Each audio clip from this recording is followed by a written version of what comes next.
Well, we're here at the CCA workbench. Time for the rigs and techniques, Dave. And Yeah, you know man. what? I love talking about trout. Well, you know, they're one of the most popular inshore species in Florida. You know, we were talking earlier, they're very fisherman friendly. You know, once you find them, they usually cooperate. Yes. You know, sometimes, sometimes you won't get a bite out of them, but that's the rare thing. And, you know, there's a couple of rules of thumb. If you're wanting to catch a great big one, Yeah. you want to go early in the morning.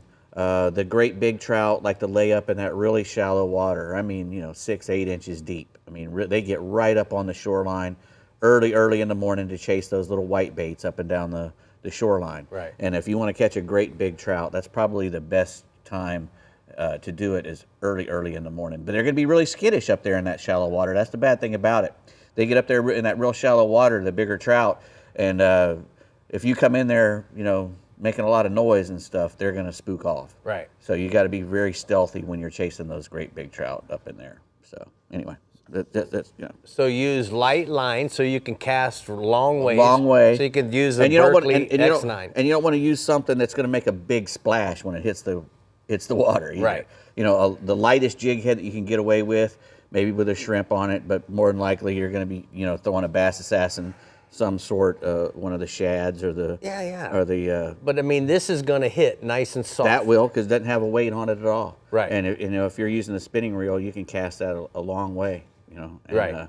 Get it, you know, get that nice, you know, stealthy hit, and then you know, just you want the fish to come to it.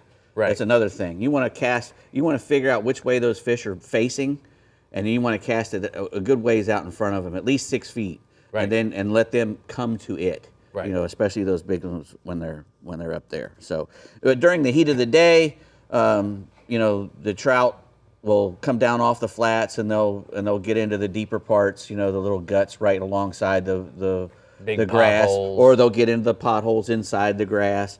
And you know, that's a good time to use a search bait like a spoon. You know, a gold spoon. You know, you can't. You know, Ron Houston was saying you can't hardly beat a gold spoon. Right. Everything eats it, and the trout really love it as well. I like to put a big swivel on mine to keep everything from spinning up. Right. You know? And another good search bait is like a Miradyne or maybe a Berkeley Magic Swimmer. Magic Swimmer. You know, something that just covers a lot of ground. The cutter or the juke. The juke. The juke is another good bait for that. Cutter as well. The cutter as well is another good. I like that cutter chrome in a Chrome, 90. Chrome and white are great colors for trout because trout are eating 2 or 3 things. You know, they're eating either shrimp or some sort of white bait. Right. You know, Right. and if you can mimic a shrimp and or a white bait, you're probably going to get a bite out of them. And Right. what you want to do is you want to, you know, get up there close to them. Don't try to just to spook the school of bait. When we're chasing the trout that are on bait pods, we're probably going to be using more of these hard baits because they're eating mullet.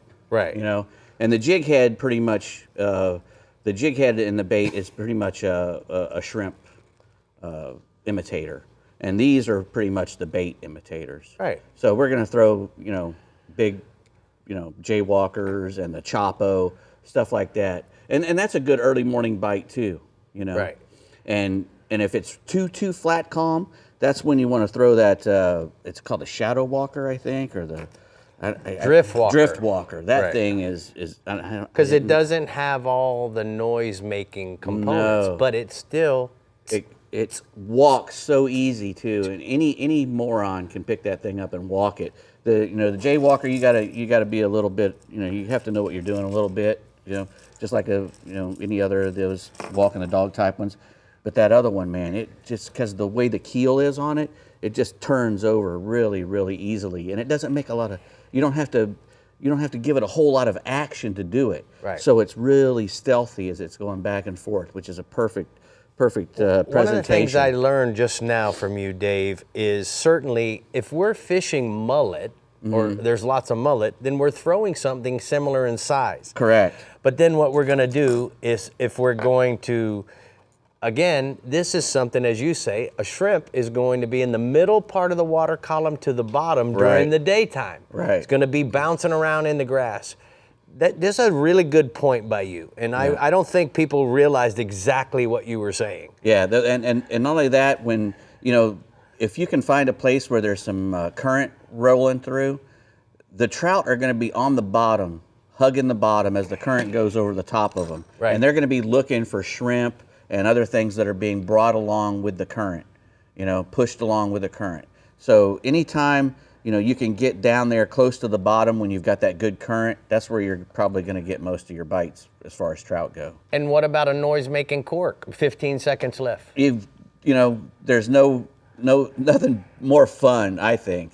I've went a couple times, Pop, with Jeff pop, Page, pop. and he loves to use that pop and cork. And he's got those deep 5 to 10 foot flats.